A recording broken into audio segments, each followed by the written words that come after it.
जय Shri Shyam. Welcome back to किरदा family. आज मैं आपके सामने बैसाख मास महात्म अध्याय 11 लेके आई हूँ। तो हमने आप लोग जानते हैं जैसे कि अब बैसाख मास चल रहा है तो बहुत पुण्य कर्म वाला ये मास चल रहा है। ठाकुर जी को बहुत ही प्रिय है, तो इसको हमें यूं ही नहीं गंवाना है। तो इस तरह से हमें स्नान दान और जप तो करना ही है। तो हमने 10वें अध्याय में लास्ट में क्या सुना था कि यमराज धर्मराज जी और ब्राह्मण से संवाद सुना था। तो उनसे कहते हैं ना, उन 3 प्रेतों के उद्धार की कथा सुनाई थी। और अब इसमें हम महिरथ की कथा सुनेंगे, राजा महिरथ की। तो शुरू करते हैं श्री गणेश वंदना से। ओम गणेशाय नमः। श्री गुरुदेवाय नमः। ओम नमो भगवते वासुदेवाय। तो बैसाख मास अध्याय 11 शुरू करते हैं। ब्राह्मण यमराज से बोला, हे धर्मराज, ये बैसाख महात्म मन को अत्यधिक प्रसन्नता देने वाला है। कृपया मुझे बैसाख मास महात्म का और वृत्तांत सुनाएं। श्री यमराज बोले, हे ब्राह्मण, बैसाख मास बहुत ही पावन और पुण्यदायी है और फलकारी है। इसके महत्तम की जितनी प्रशंसा की जाए कम है। आपको बैसाख महत्तम में राजा महिरथ का प्रसंग सुनाता हूँ, सो ध्यान से सुनो, ध्यानपूर्वक सुनो। पूर्व काल की बातें। महिरथ नाम से विख्यात एक राजा थे। उन्हें अपने पूर्व जन्म के पुण्यों के फलस्वरूप बहुत ऐश्वर्य और संपत्ति प्राप्त हुई थी, परंतु राजा राज्य का सारा भार मंत्री पर रखकर स्वयं काम वासना का सुख भोगने में लगा रहता था। और वो राजा ना तो प्रजा का देखता था, ना ख्याल रखता था उनका, ना राज्य और धन को, ना ही कोई धर्म कार्य करता था। बस मन, वाणी और कर्म से पूरी तरह भोग विलास में ही लगा रहता था। उन राजा के पुरोहित का नाम कश्यप था। जब राजा को विषयों में रमते हुए बहुत दिन हो गए, तब उनके पुरोहित ने अपने मन में विचार किया, जो गुरु मोहवश राजा को अधर्म से नहीं रोकता, वह भी उसके पाप का हिस्सेदार होता है। यदि समझाने पर भी राजा अपने पुरोहित की बात नहीं सुनता, तो पुरोहित को किसी तरह का कोई दोष नहीं लगता। उस दशा में राजा ही सारे दोषों का भागी होता है। तो ये सोचकर एक समय पुरोहित कश्यप ने राजा से धर्मानुकूल वचन कहे। गुरु कश्यप ने राजा को कहा, राजन, मैं तुम्हारा गुरु हूँ, इसीलिए धर्म से और अर्थ से युक्त मेरी बात सुनो। राजा के लिए यही धर्म है कि वह गुरु की आज्ञा का पालन करे और आज्ञा में रहे। गुरु की आज्ञा का आंशिक पालन भी राजा की आयु, लक्ष्मी तथा सुख को बढ़ाने वाला है। तुमने दान के द्वारा कभी ब्राह्मणों को तृप्त नहीं किया, भगवान श्री विष्णु की आराधना नहीं की, कोई व्रत तपस्या तथा तीर्थ भी नहीं किया। महाराज, कितनी दुख की बात है कि तुमने काम के अधीन होकर कभी भगवान के पवित्र नामों का स्मरण भी नहीं किया। तुमने अबलाओं की संगत में पढ़कर विद्वानों की संगति नहीं की। एकमात्र धर्म ही सबसे महान और श्रेष्ठ है, जो मृत्यु के बाद भी साथ जाता है। शरीर के उपभोग में आने वाली अन्य जितनी भी वस्तुएं हैं, वे सब यहीं नष्ट हो जाती है। धर्म की सहायता से ही मनुष्य दुर्गति से पार होता है। मनुष्य के निर्जीव शरीर को काठ और ढेले के समान पृथ्वी पर फेंक कर उसके बंधु बांधव उससे मुंह फेर कर चल देते हैं। केवल धर्म ही है और उसके जो पीछे पीछे जाता है। स्त्री, पुत्र आदि, कुटुंब, शरीर तथा धन, ये सब पराये हैं। आज तुम्हारे हैं, कल किसी और के होंगे, पर सिर्फ अपने द्वारा किए हुए पुण्य पाप हमारे हैं। जब एक दिन सब कुछ छोड़कर तुम्हें विश्वस्ता पूर्वक जाना पड़ेगा, तुम अनर्थ में ही फंसकर अपने धर्म का पालन क्यों नहीं करते? मरने के बाद उस दुर्गम पथ पर अकेले कैसे जा सकोगे?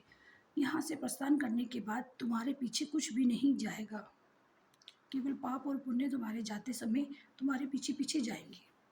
इसलिए तुम आलस्य छोड़कर वेदों तथा स्मृतियों में बताए हुए देश और कुल के अनुरूप हितकारक कर्मों का पालन करो। शास्त्रों में बताए हुए सदाचार का सेवन करो। धन और काम भी यदि धर्म से रहित हो तो उनका परित्याग कर देना चाहिए। तो व्यसन यानी बुरी आदत हो गई, और मृत्यु, इनमें से व्यसन को ही कष्टदायक बताया गया है। व्यसन में पड़े हुए राजा की दुर्दशा होती है, और जो व्यसन से दूर रहता है वह स्वर्गलोक में जाता है। पापों में फंस जाने पर वैभव एवं भोग स्थिर नहीं रहते, वह शीघ्र ही नष्ट हो जाते हैं। यदि मनुष्य मोह में पड़ जाए, स्वयं विचार करने में असमर्थ हो जाए, तो उसे विद्वान सुहृदों के पास जाकर प्रश्न करना चाहिए। वे पूछने पर यथोचित कर्तव्य का उपदेश देते हैं और उनकी इच्छा से रखने वाले हर उपाय से काम और क्रोध को वश में करना चाहिए, क्योंकि वे दोनों मनुष्य का कभी कल्याण नहीं होने देते। राजन, काम बड़ा बलवान है, वह शरीर के भीतर रहने वाला महान शत्रु है। अपने कल्याण की अभिलाषा रखने वाले पुरुष को उसके अधीन नहीं होना चाहिए। अतः विधिपूर्वक पालन किया हुआ धर्म ही सर्वश्रेष्ठ है। इसलिए तुम धैर्य का धारण करके धर्म का ही आचरण करो। ये श्वास बड़ा चंचल है, जीवन उसी के अधीन है। ऐसी स्थिति में भी कौन मनुष्य धर्म के आचरण में विलंब करेगा? राजन, जो मन वृद्धावस्था को प्राप्त होता है हो चुका है, और उसका चित्त भी इन विषयों में ओर से नहीं हटता। ये कितने शोक की बात है ना। राजन, तुम्हारे लिए सर्वोत्तम हित की बात कहता हूँ, क्योंकि मैं तुम्हारा पुरोहित और तुम्हारे भले बुरे कर्मों का भागी हूँ। मुनियों ने ब्रह्मत्या, सुरापान, चोरी, गुरुपत्नी आगमन आदि महापातक बताए हैं। उनमें से मनुष्य द्वारा मन, वाणी और शरीर से भी किए हुए जो भी पाप होते हैं, उन्हें बैसाख मास समाप्त कर देता है। जैसे सूर्य अंधकार का नाश करता है, उसी प्रकार बैसाख मास पाप रूपी महान अंधकार को सर्वथा नष्ट कर देते हैं। इसलिए तुम विधिपूर्वक वैशाख व्रत का पालन करो। राजन, मनुष्य बैसाख मास की विधि के अनुष्ठान द्वारा होने वाले पुण्य के प्रभाव से जन्म भर के किए हुए घोर पापों को परित्याग करके परम धाम को प्राप्त होता है। तो इसलिए महाराज, तुम भी इस बैसाख मास में प्रातः स्नान करके विधि पूर्वक भगवान मधुसूदन की पूजा करो।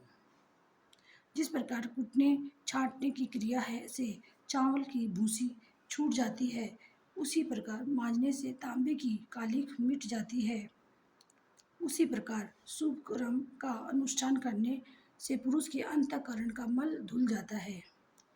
राजा ने कहा, गुरुदेव, आपने मुझे धर्म की बात बताकर अपनी वाणी से अमृत पिलाया है, और ये अमृत सिर्फ आप जैसे महा गुरुजनों के श्रीमुख से ही मिलता है।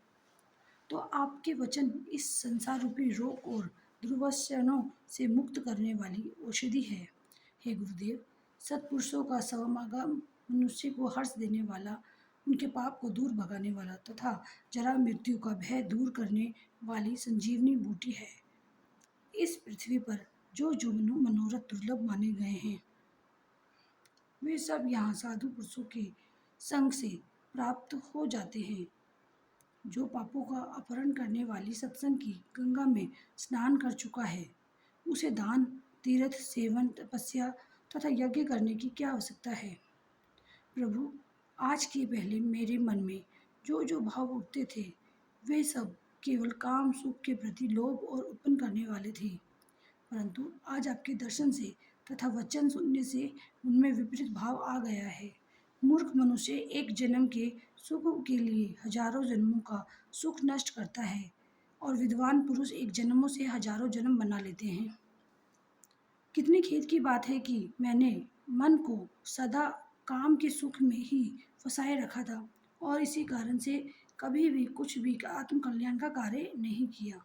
अहो, मेरे मन का कैसा मोह है ये, जिससे मैंने स्त्रियों के फेर में पड़कर अपनी आत्मा को घोर विपत्ति में डाल दिया, जिसका भविष्य अत्यंत दुख में है तथा जिसे पार पाना बहुत कठिन है। गुरुदेव, आपने अपनी वाणी से आज मुझे मेरी स्थिति का बोध करा दिया है, तो अब उपदेश देकर मेरा उद्धार कीजिए। पूर्व जन्म में मैंने कोई पुण्य किया था, जिससे आपने मुझे बोध कराया है। विशेषतः आपके चरणों की धूलि से आज मैं पवित्र हो गया हूँ। तो हे गुरुदेव, अब आप मुझे वैशाख मास विधि बताइए। तो ये सुनकर गुरु कश्यप जी बोले कि राजन, बुद्धिमान पुरुष को तो चाहिए कि वह बिना पूछे तथा अन्यायपूर्वक पूछने पर किसी का उपदेश ना दे। लोक में जानते हुए भी जड़वत अनजान की भांति आचरण करें, परंतु विद्वानों, शिष्यों, पुत्रों तथा श्रद्धालु पुरुषों को उनके हित की बात कृपा पूर्वक बिना पूछे ही बतानी चाहिए। राजन, इस समय में तुम्हारा मन धर्म में स्थित हुआ है, अतः तुम्हें बैसाख माह स्नान के उत्तम व्रत का पालन कराऊंगा। तदनंतर पुरोहित कश्यप ने राजा महिरथ से बैसाख मास में स्नान, दान तथा पूजन कराया। शास्त्र में वैशाख स्नान की जैसी विधि उन्होंने देखी थी, उसका पूरा पूरा पालन कराया। राजा महिरथ ने भी गुरु की प्रेरणा से उस समय विधि पूर्वक सब नियमों का पालन किया तथा माधव मास का जो जो विधान जिन्होंने उन्होंने बताया वह सब आदरपूर्वक सुना और नृपश्रेष्ठ ने प्रातःकाल स्नान करके भक्तिभाव के साथ पाद और अर्घ्य आदि देकर श्री हरि का पूजन किया, नैवेद्य भोग लगाया और बैसाख महात्म अध्याय 11 संपूर्ण हुआ। बोलो ओम नमो भगवते वासुदेवाय। तो इस तरह से देखिए महिरथ ने कितने पाप किए थे राजा महिरथ ने, और बैसाख मास से उनके सभी पाप नष्ट हो गए थे। तो जाप करते रहिए बस। हरे कृष्णा, राधे राधे।